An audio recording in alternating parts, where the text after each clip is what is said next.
All right. Hi, everyone. Welcome to the Guardians of the Reservoir Challenge Q Question and Answer webinar. I'm going to give everyone just a moment to join the call. So while we're waiting, if you've joined us, we'd love to know where you're calling in from. So you'll see a chat box at the bottom of your screen.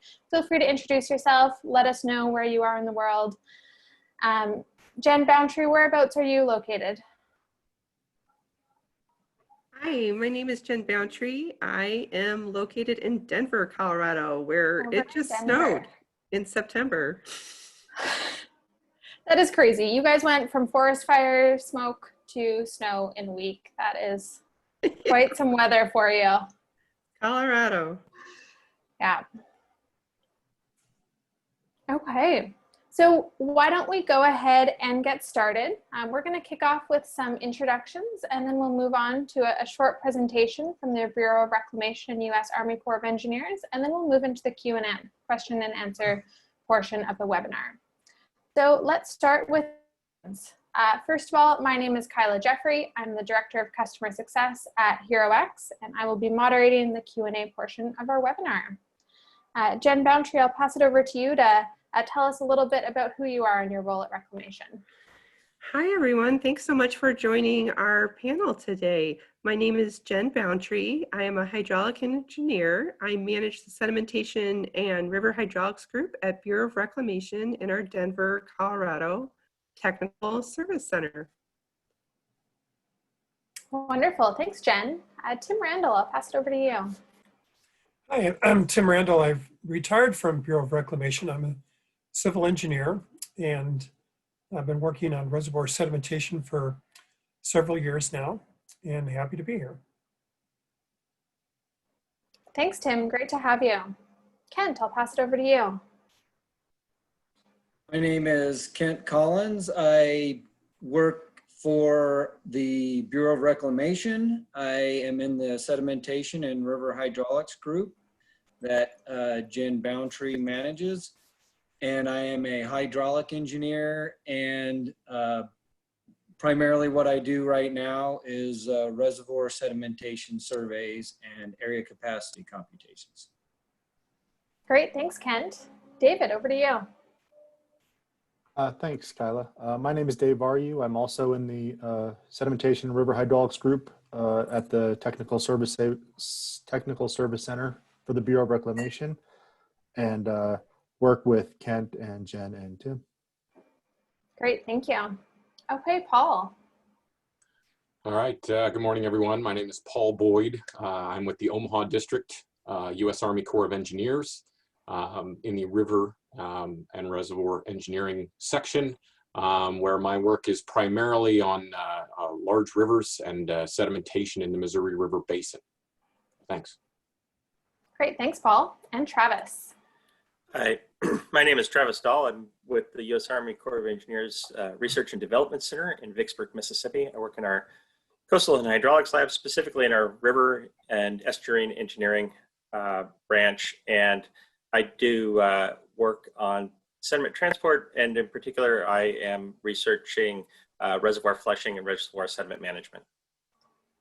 Fantastic, thank you, Travis. And also on the call, we have Karen DeMello, who is with the Center for Excellence of Collaborative Innovation with NASA, and Jen Beardsley, who is on the prize competition team at the Bureau of Reclamation. So thank you so much, everyone, for joining us. We're really excited to have you here. Before I hand it over to Tim and the folks to get into the presentation, I just want to share with everyone attending how you can interact with us in this webinar. If you look at the bottom of your screen, you'll see a Q&A box. You're welcome to put any questions that you have for this great group of panelists into the Q&A box, and we'll hope to address as many as we can in the second half of the webinar. You'll also see a chat box. You're welcome to comment in the chat, say hello to us, but please do put any questions you have in the Q&A section so that we don't miss them as we're going through. The webinar is being recorded, so we'll share the recording out after the call on the challenge page. So no need to scramble and take notes. You'll be able to come back and see the recording. And with that, Tim, I will pass it over to you. All right, thank you.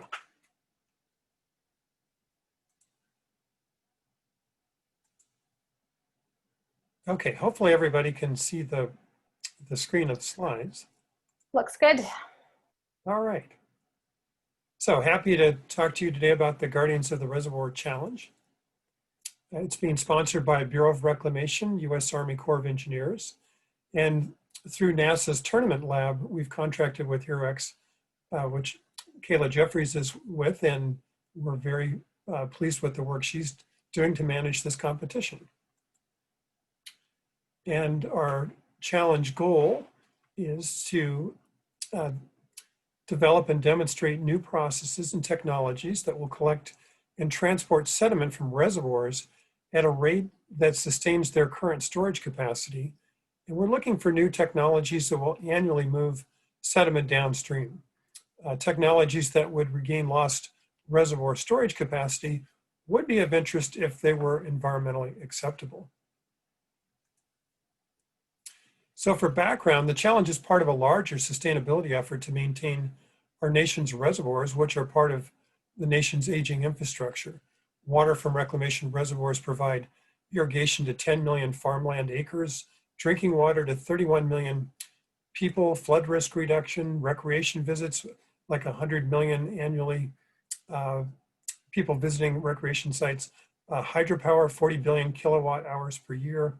In addition to finding new ways of sustaining the reservoir capacity, raising awareness about this problem of reservoir sedimentation is itself another objective of the challenge. And as an example, Peony Reservoir below, that was built on Muddy Creek. They knew there would be a lot of sediment, but they put the outlet to the dam 70 feet above the reservoir bottom. And you can see it up here. And then 50 years later, the sediments have buried the outlet. And that has created some problems operationally for that reservoir. So for the prize challenge, up to $550,000 in cash prizes would be shared among the winners. The authors of the most compelling submissions will have the opportunity to develop and demonstrate their technologies at increasing scales for the challenge sponsors. And the challenge will be conducted in 3 phases, and I'll talk about each of those phases. So the challenge offers development support and field testing opportunities to the most compelling ideas. So for phase 1, everybody's invited to participate. Submissions must be received by October 20th of this year, and as many as 5 of the most compelling submissions will each receive $75,000 in advance to phase 2. And of that $75,000, $50,000 would be paid at the beginning of phase 2, and the other $25,000 after successful completion of their midpoint check-in. So for the phase 2 development period, that's December 8th of this year, 2020, to February 15th of 2022. So phase 1 winners would have about 15 months to work according to their proposed project plans, developing their proposed approaches, perform a laboratory scale demonstration, and submit a report. And phase 2 teams will be assigned a technical point of contact from Reclamation or the Corps and have up to 40 hours to access subject matter experts. And up to 3 of the top performing teams will advance to phase 3, and each will receive an additional $25,000. So in phase 3, the demonstration period will be April 5th to June 10th of 2022. Phase 2 winners have 9 weeks to prepare for a large-scale demonstration where they will set up and run their demonstration for Reclamation, the Army Corps of Engineers, and their partners. At a final demonstration event, teams will present an overview of their work to Reclamation, the Army Corps, and possibly affiliated commercial partners. And then the final winner will receive an additional $100,000 cash award. So limitations of the current methods, the biggest one is expense. Dredging can sometimes cost more than $20 a cubic yard. I know in Denver Water paid a lot of money for Estrancha Springs.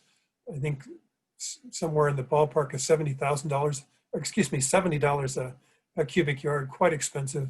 The durability and reliability, sand and gravel can be very abrasive to pumps and other type of equipment, causing failure and downtime. The versatility, reservoirs have different shapes and sizes. Many have depths greater than 50 feet. water loss if you were to try and flush sediment from the reservoir by drawing it down or sluicing. Uses valuable water storage. So ideal challenge solutions would be applicable to a wide range of reservoir geometries and operations. So there's difficulties associated with access at some sites, deep water greater than 50 feet up to 200. Lake Powell, for instance, has depths of 500 feet. Long distances to transport sediment once removed, and that could be 1 to 30 miles, sometimes even longer. Variable water, reservoir water levels, so they can fluctuate seasonally 2 to 20 feet. And then year to year, it could be 5 to 50 feet in a year, sometimes more. And then getting sediment from the reservoir over the dam, that might be 20 to 100 feet from the water surface over to the top of the dam. And then from the top of the dam down, that could be another 50 to 300 feet of elevation drop. And we want it to be applicable to a wide range of sediment types and loads, cohesive sediments, very abrasive sediments. And we're also looking at big sediment inflows, either tens of thousands of cubic yards per year to hundreds of thousands of cubic yards per year. And solutions that specifically address a targeted issue, such as just the sediment collection or the transport, or even specific grain size, but we're interested in that. Reclamation and the Army Corps are interested in innovative approaches that may have additional capabilities over existing sediment removal solutions.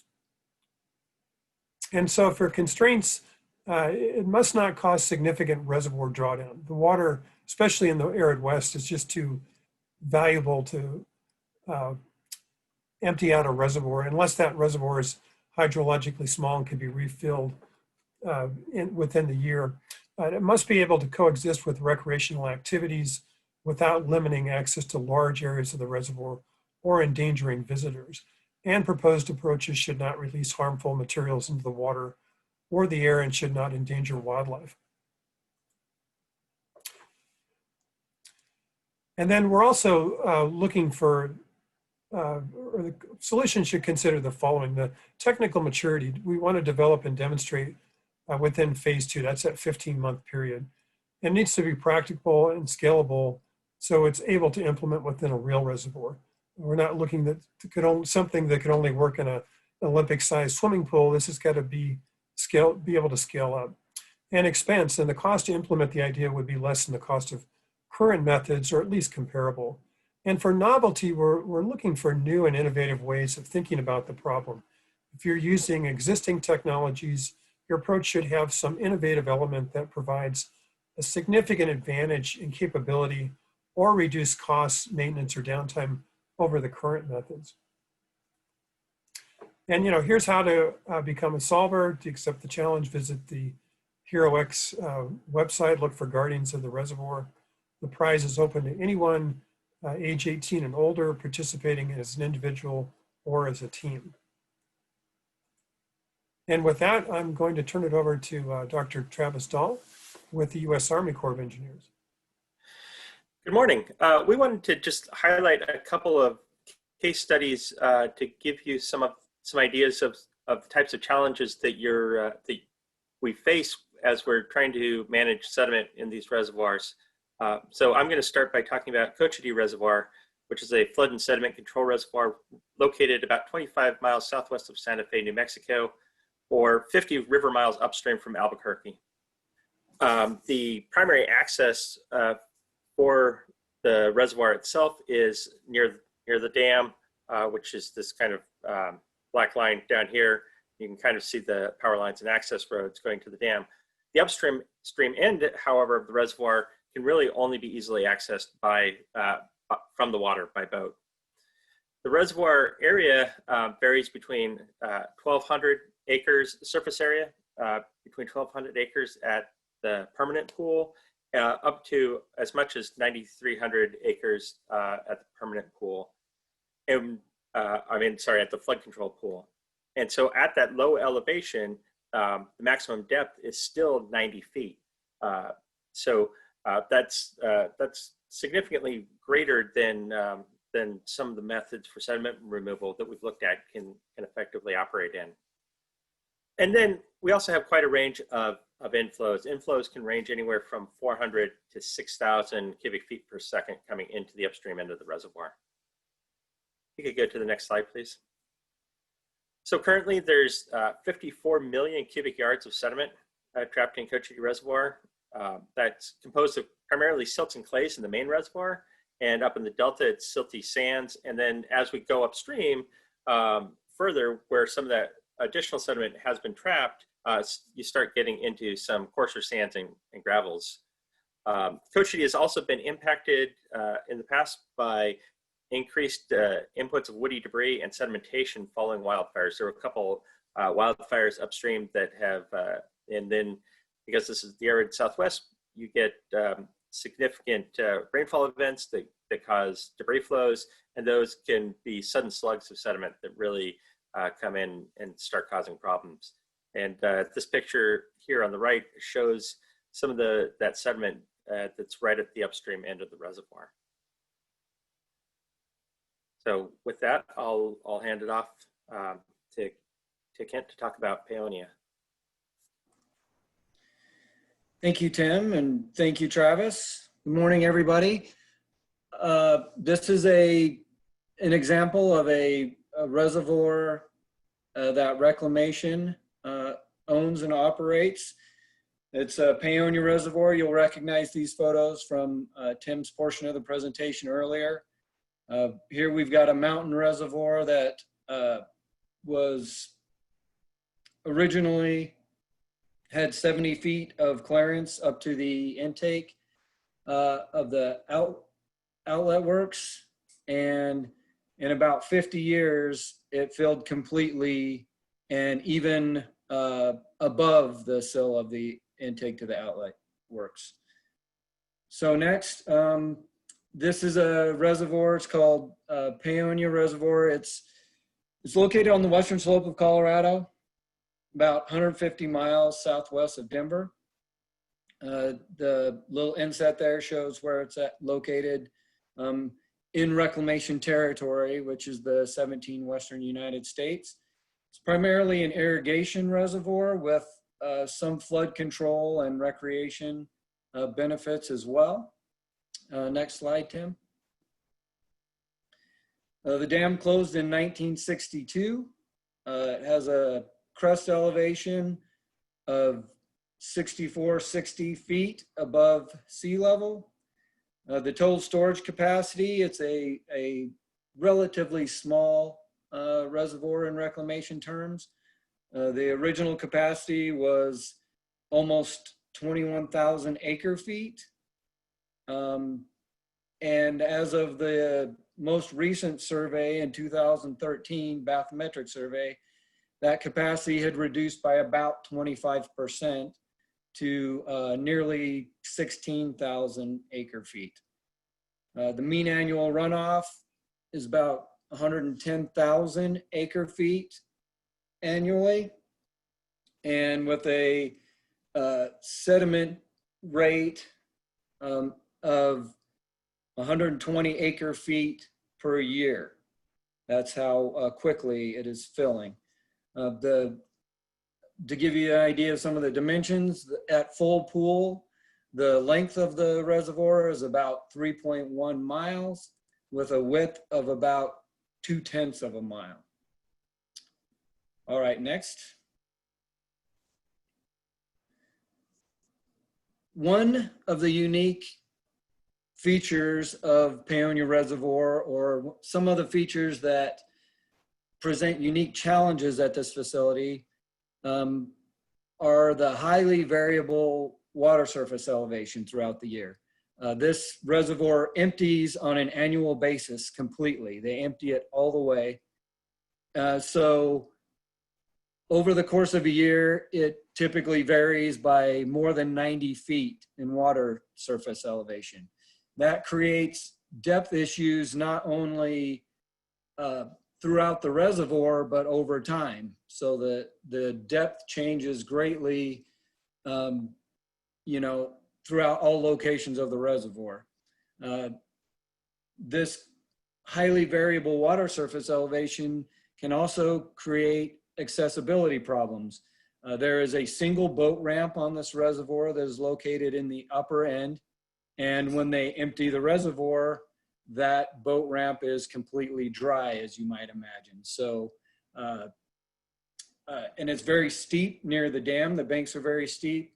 So depending on timing, accessing the sediment deposits can definitely become an issue. All right, next slide. Along with the variability in water surface elevation, at Peonia, you've got a great variability of deposited sediment sizes. You've got the coarser sands, gravels, even cobbles deposited in the upper delta region. And as you move down the reservoir near the dam, you start to get into some sands, but primarily your silts and clays and more cohesive sediments that poses its own type of issues. Along with the variability in depth and sediment size, at Peonia there is a significant woody debris problem, primarily because the reservoir level varies so much.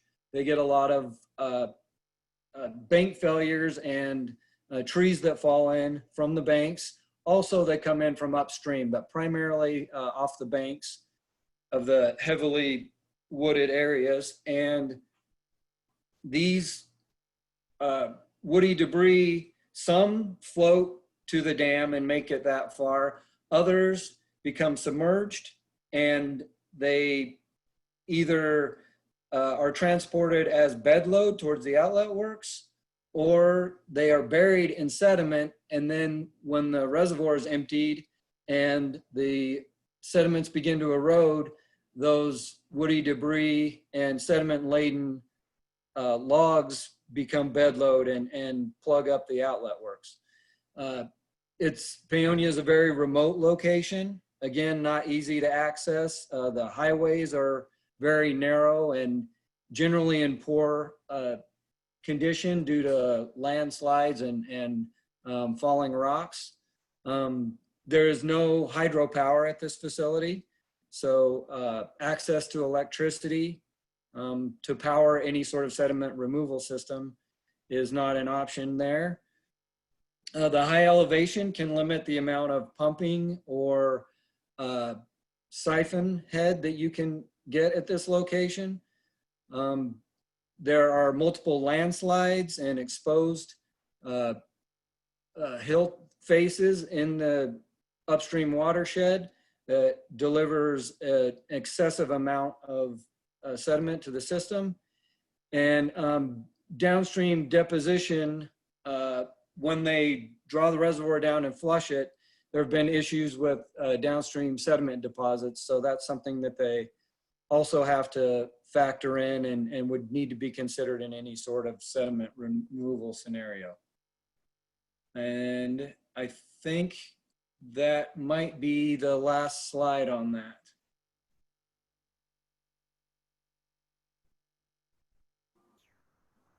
Oh, we do have, I'm sorry, I didn't know if I was mentioning this or someone else. We do have some additional case studies on the HeroX website, the Black Canyon Dam and Imperial Dam. And we've got, of course, multiple other examples. So if you are interested in learning more about those, you can go there and see more details on not only these other case studies, but also the Cochiti case study that Travis presented and Peonia that I presented.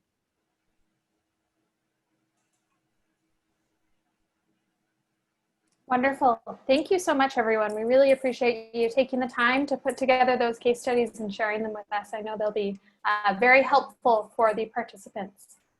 So now we're going to move into the panel discussion portion of the webinar. And as you've heard from the team here and their introductions, we have a phenomenal group of subject matter experts who are able to answer your questions. So during this panel, or during the Q&A portion of this discussion, please do put any questions that you have in the Q&A box, and you'll see the button to do that at the bottom of your screen. So to kick it off, the first question I have is about woody debris. So we heard a little bit about woody debris in the PowerPoint. And Tim, you're still sharing your screen, and we have a lovely photo of your family. Oh, interesting. I'm trying to stop the sharing and I can't figure out how. I think I can make you stop. Let me see. That would be great. There we go. Thank you. No problem. It was a great picture. Okay, so we talked about woody debris in a few of those case studies. And, you know, this challenge is really about sediment. So I'm wondering if you can talk a little bit about the focus and how woody debris does or does not fit in. And Dave, maybe I'll pass it over to you to answer this first question. Sure. Yeah. Thank you. I mean, the woody debris, it was mentioned in both of those case studies, and it can be a complicating factor, but the real focus of this challenge is the sediment. And so while you're coming up with solutions to this problem, we do want to focus on the sediment removal. And again, even though the woody debris may be a challenge, it's not the focus of this challenge. Great. Thanks so much, Dave. Okay. My next question is about how technically mature a submission needs to be. So we ask people to tell us what the technical readiness level is of their proposal when they're filling in their submission form. And what is the level of technical maturity you're looking for in these phase 1 submissions? And specifically, someone asked if they are only at a TRL level 3, which means they have an experimental proof of concept, can they still participate in the challenge?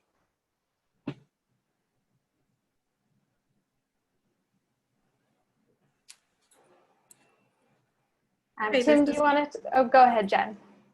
Hi, this is Jennifer. I will attempt to answer that.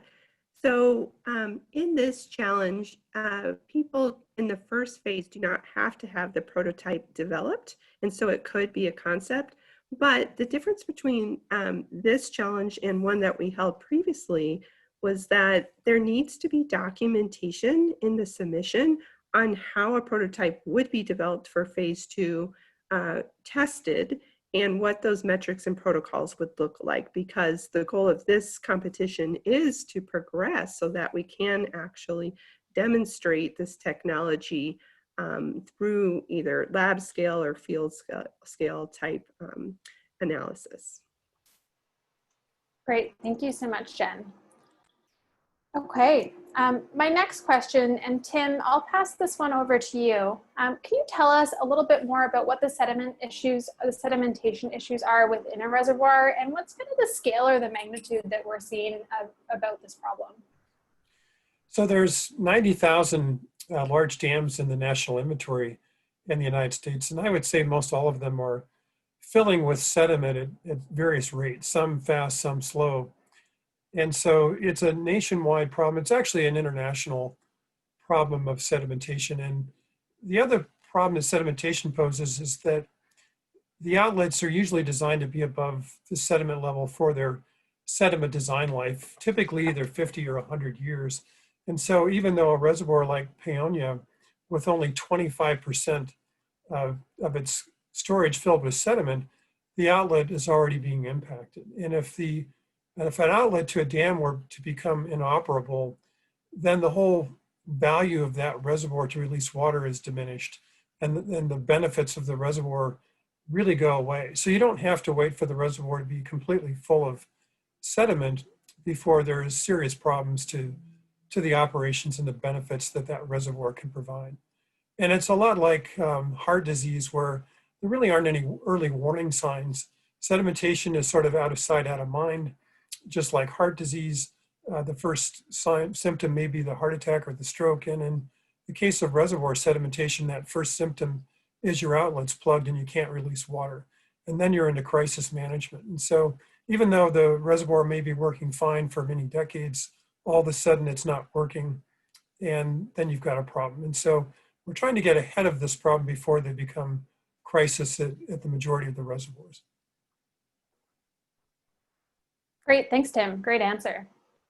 Okay, Okay, Paul, I'm going to direct the next question to you. So some dredges can move 5,000 cubic yards of sand in an hour. What's their major limitation? Is it cost? How much can safely be sent downstream? What are some of those limitations and constraints that we're facing? Sure. Thanks, Kyla. Absolutely, we can dredge. We've been dredging for 200 years in different forms of mechanical or hydraulic dredging. And it is the most common current way to manage sediments. And the big limitation is cost. As Tim alluded to earlier, in a number of projects that have happened recently, moving a single cubic yard of sediment can be $10, $20, $30, $70 a cubic yard. Which doesn't make big dollars when you're talking about a very small system. However, when we start talking about these very large reservoirs or very remote reservoirs where mobilization and demobilization costs get very high, dredging can be very expensive.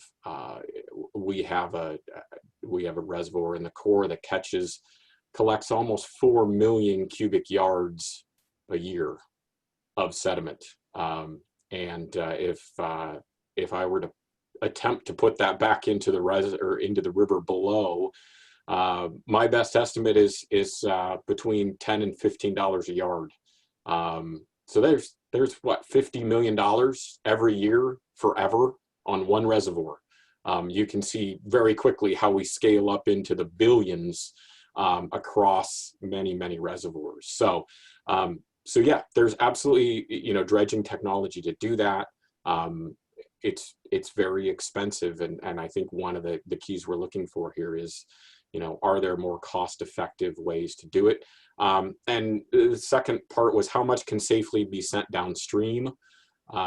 Well, certainly in an ideal solution, you would be able to manage the incoming sediment into a reservoir and have that equal what you're able to put into back into the stream downstream. That may not always be possible because we do have the regulation that is caused by the reservoir. So I don't want to put a hard number on how much can safely be sent downstream other than to say that is certainly a consideration, and the ability to vary that rate of the return into the downstream channel is really important. And I'll follow up real quickly. There was a second question popped up earlier about why put it into the downstream channel instead of putting it up on a dry land disposal. And first of all is simply a matter of space on many of these large projects where we're talking such large volumes of sediment, reservoirs that catch a football field of sediment, a foot deep every couple of days. And so we physically don't have the space outside of the reservoir footprint to put it. And secondly, there are sustainability and environmental benefits to reestablishing sediment balance in the downstream channel. We have degraded channels, we have loss of habitat, we have loss of many of the river benefits that we used to have due to that degradation. So there are two benefits to returning it to the downstream channel. Great, thank you so much, Paul. Okay, Kent, a question for you. What is the current gold standard for sedimentation removal rate? And would a slower rate be acceptable if the cost is significantly less? Thank you, Kyla. I think that Paul addressed a lot of these issues in his response to the previous question. They are very closely related. Our minimal goal at this point in reclamation's reservoir history is to at least be able to maintain the current capacity at a given facility.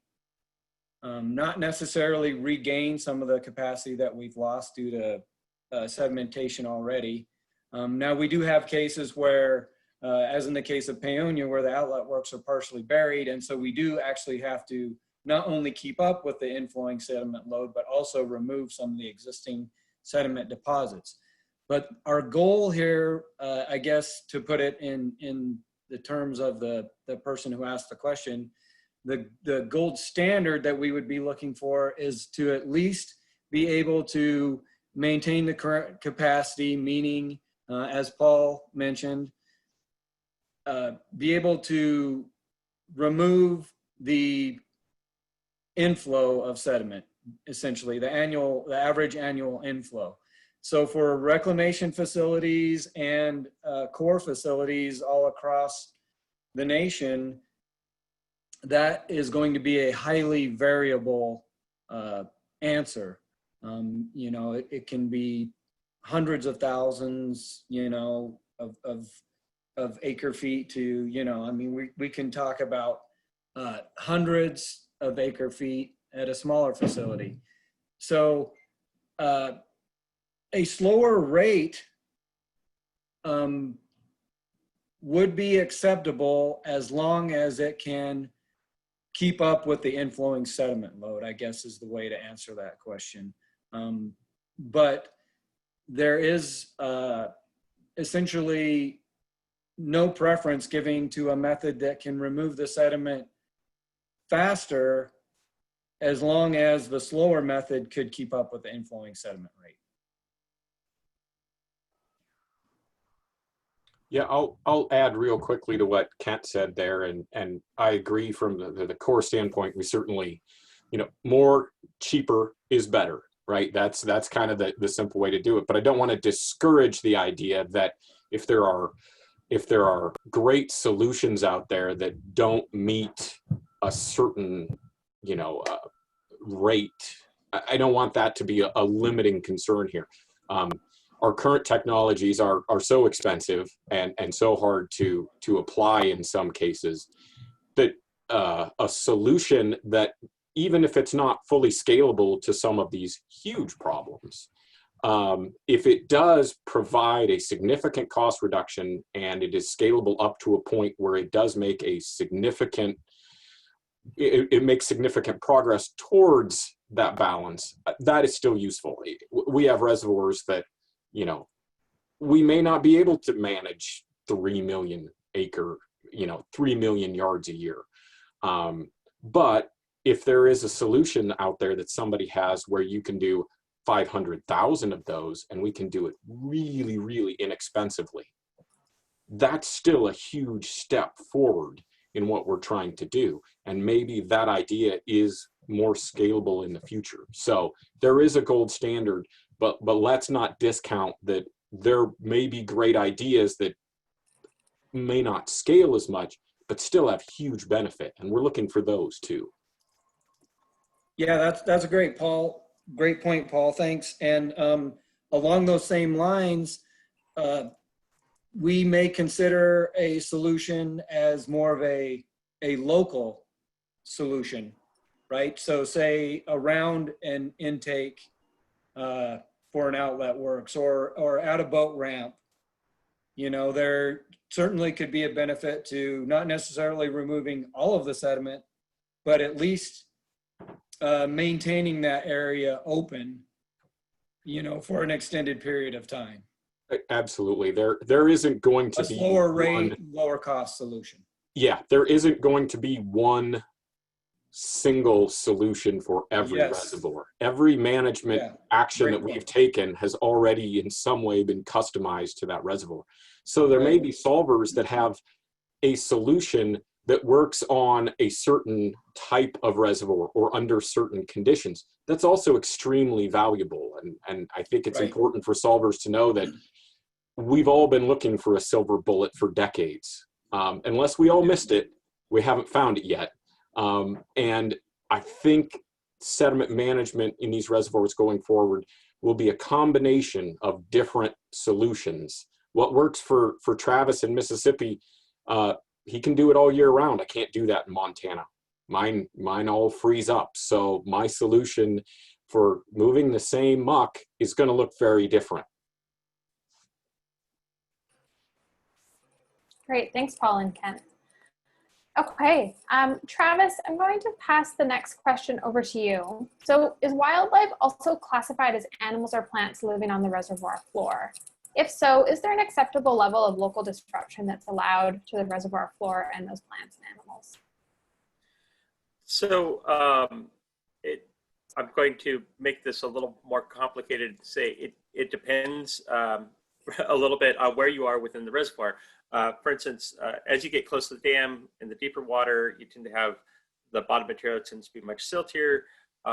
You know, for the most part, the wildlife, you know, fish and things like that that are down there, for the most part, those animals are going to move out of the way. It's deep enough you probably don't have a lot of vegetation. But as you get up into the upstream end of the reservoir into the delta, what you run into in at some reservoirs is you start getting habitat.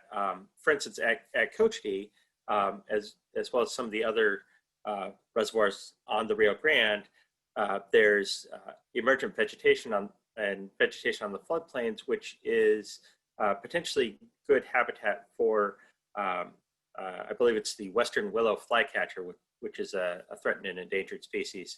And so there are some sensitivities with that. So it depends a little bit where you are, but for the most part, you know, if you're talking about the areas that are constantly submerged, we're not as worried about that. And a lot of those species will, you know, as long as you're not doing something to the entire reservoir at the entire side or at the entire time, a lot of times we can work around that. I don't know if there's anybody else that wants to add anything else. Travis, I would like to add something if you don't mind there. I think that it's important to note that, you know, as Dave Varyu alluded to earlier, that the entire goal of this is the sediment removal. And so if there was a solution that significantly disturbed the reservoir bed, but was otherwise cheap and effective, we would not let the fact that it disturbs the bed significantly, you know, disqualify that solution by any means, or you know, take points away from the final score for that solution. And so I think that, you know, if you can come up with something that removes sediment in large volumes very cheaply, we could find areas to apply that, and maybe there would be other areas where we couldn't because of those habitat concerns. But yeah, if we can just focus on the sediment removal portion of it, I think that that other is it's more of a secondary, you know, concern. Yeah, and I think that maybe that's a common theme. We've already kind of two questions in a row. We've mentioned that that kind of each reservoir is unique, and we recognize that we're not going to have a silver bullet. And so if something works well in one reservoir, just because it doesn't work in another reservoir does not mean that we're not interested. Great. Okay, so what about monitoring reservoirs and monitoring the sedimentation rates in them? Dave, maybe I'll pass this over to you. Can you kind of explain what the current process is for monitoring? Sure. We do that in our group. We typically do bathymetric surveys where we have multi-beam or single beam echo sounders attached to a boat, and we traverse the reservoir using that boat, and we measure the depth to the bottom of the reservoir. And then typically we compare that information to a previous survey if there is one. A lot of the times we don't necessarily have a previous survey to compare to. And in a lot of reservoirs, at least for reclamation, I would say the vast majority have not actually even been surveyed. So going back to the analogy that Tim had made about the heart attack is like, those of us that are aware of this problem, we know that it's coming, but there's not really the signs or the symptoms that let you know exactly when something is going to happen. So we're trying to collect more data doing these bathymetric surveys to estimate the rate of reservoir sedimentation. Additionally, we do conduct sediment samples as well at some of the reservoirs, just depending on feasibility and the ability to actually get down and collect the sediments. There's a variety of different means to do that. I actually know that a lot of the people on this call right now are in the middle of doing some research to do that in kind of a faster, cheaper method of doing the sediment surveying to actually get an idea of how deep the sediment is. That's ongoing research as well. I guess that's about it. If anybody else wants to add anything to that. Yeah, I'll add something real quick, Dave, and this is more talking about those sediment samples.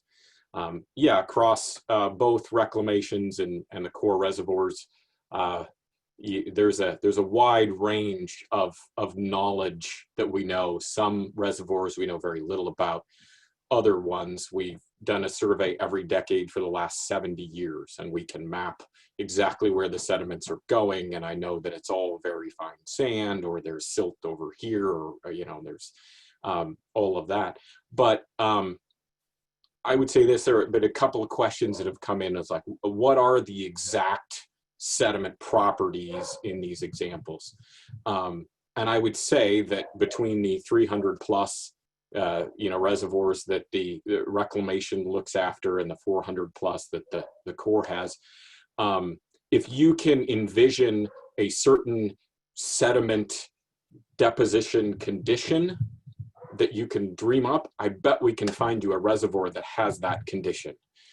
We have ones where it's a highly regulated system upstream, and so it's a constant flow and it's all very fine sand, almost unilaterally, all very fine sand everywhere. We have ones that are very fine with Montmorillonite clays that settle in these very slow flocking layers. And so my general wrap up is to the folks that are worried about what are the exact physical properties of the sediment they're trying to solve or develop a solution for. I would say find a solution that works for whatever you can prove it works for, and we can find a reservoir that'll work on. And this kind of goes back to what we did in the last round of the challenge. We would encourage you as part of this to tell us what it works with. Is this a solution that works great with coarse material? Does it work with fine material? Does it work with all material? All of those are still valid, and I don't want people to be limited by going, well, we're just looking for a solution for silts, or we're just looking for gravel. Find a solution, tell us what that solution works for, we'll find a reservoir to apply it to. Great, thanks, Paul. I think that was really helpful. Okay, Tim, I'm going to direct the next question to you. Can you tell me if discharge from the sediment in the reservoirs is causing sedimentation issues downstream? And should that be something that competitors should be considering in their solution? So right now, most reservoirs trap all the sediment. They're not really releasing much. It's only in some few exceptions. So really the problem we're having downstream of reservoirs is the release of clear water downstream is quite erosive.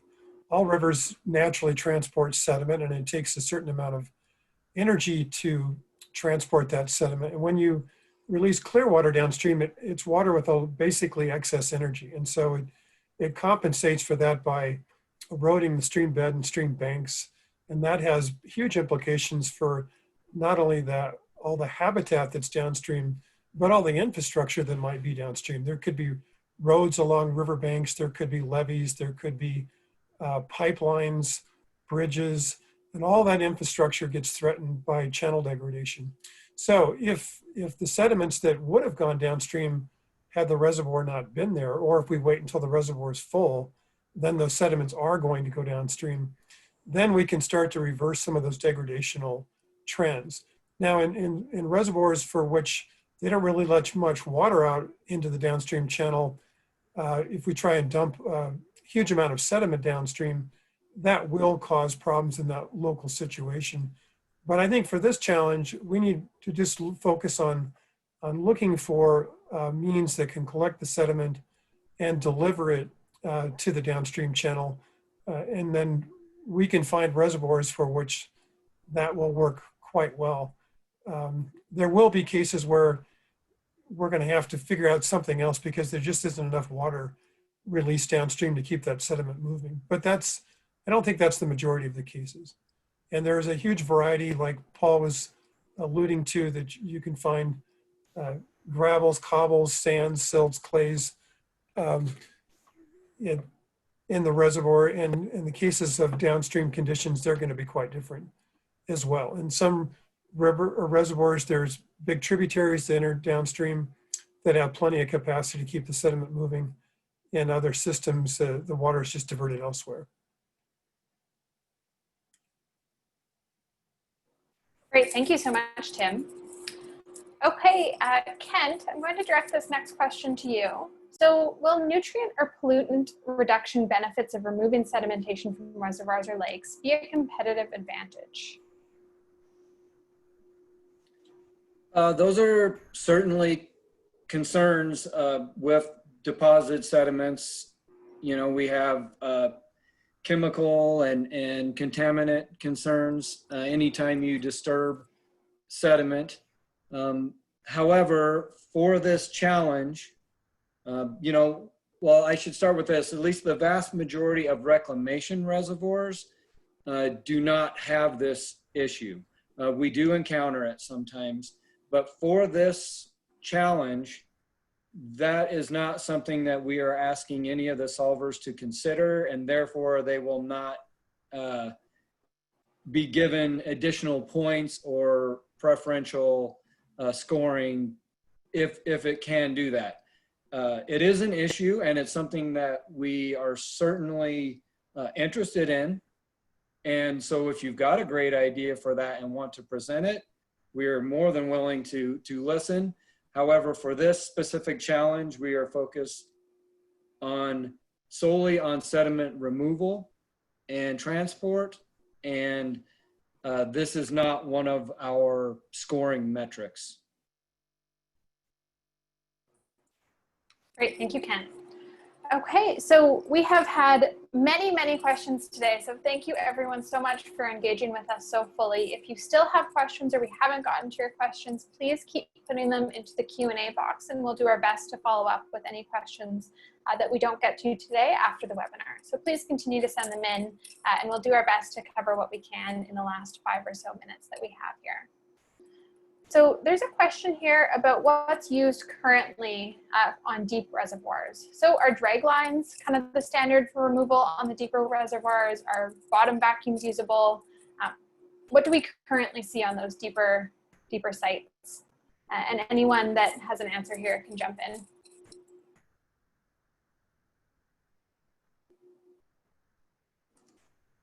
I know I would say that for the clamshells or the buckets are primarily, sorry, Tim, are one of the things that we see primarily on deeper reservoirs.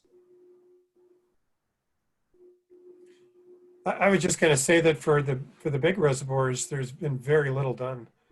There just isn't much experience out there. Yeah, thanks, Tim. Those deep reservoirs are certainly a much more complicated use case. And I think you'll see an example of a deeper reservoir in the case studies that are posted on HeroX. Okay, without removal and storage of the sediment, will the removal rate from the reservoir depend on the acceptable discharge rate into the stream below the dam? I can take that one, Kyla. Yes, absolutely.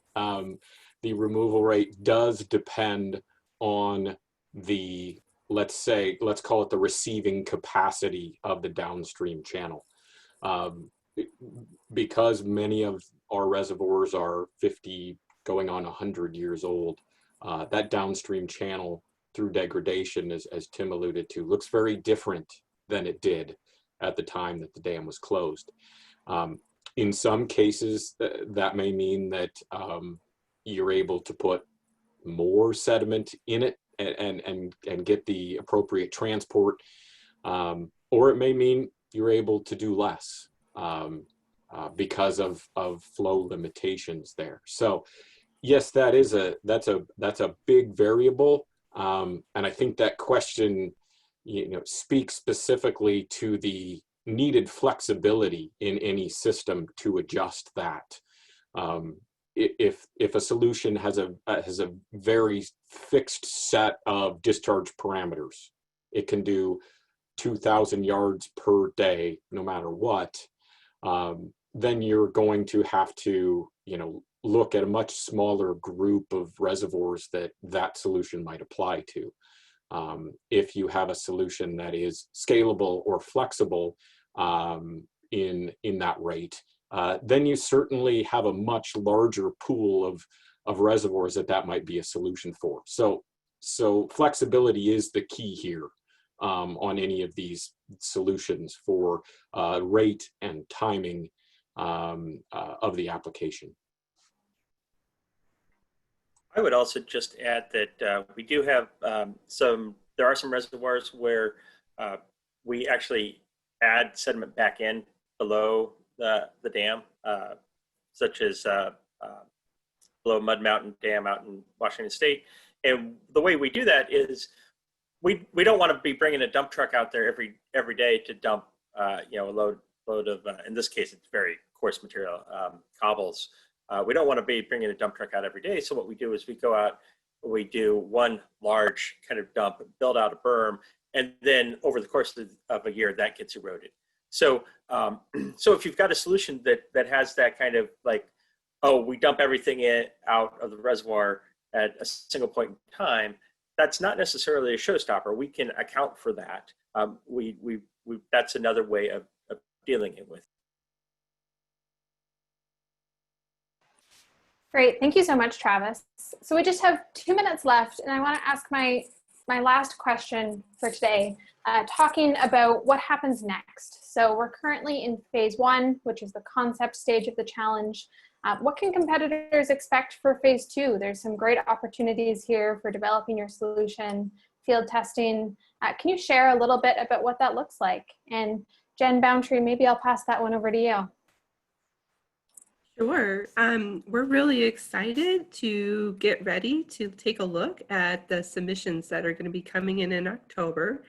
And what the winning solutions can look forward to is in phase 2, it's going to be a little bit more interactive. And so we'll get to pair people up with technical specialists who can help them really develop their prototype and their testing plan to try and make that a successful procedure to go forward, because what we really want to do is help people advance on that technology readiness scale so that if they've got a great idea, and we're hoping this competition can help lift that idea up to further advance it.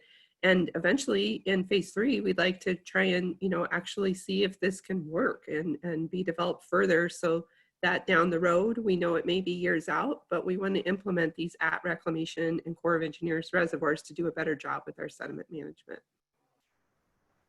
Great, thank you so much, Jen. I really appreciate you sharing that look forward. I think we're in phase 1 and we're all excited about phase 1, but it's so great to keep what those next steps are in mind. It's really an incredible opportunity to have resources and development and subject matter expertise from folks like the experts on this call, and to get to field test it. So we're very much looking forward to working with everyone and seeing what comes in with phase 1.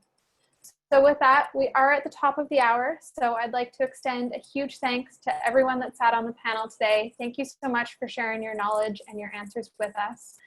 Thank you to everyone that attended the webinar. If we did not get to your question today, we will do our best to follow up with responses to those questions that we missed during today's call.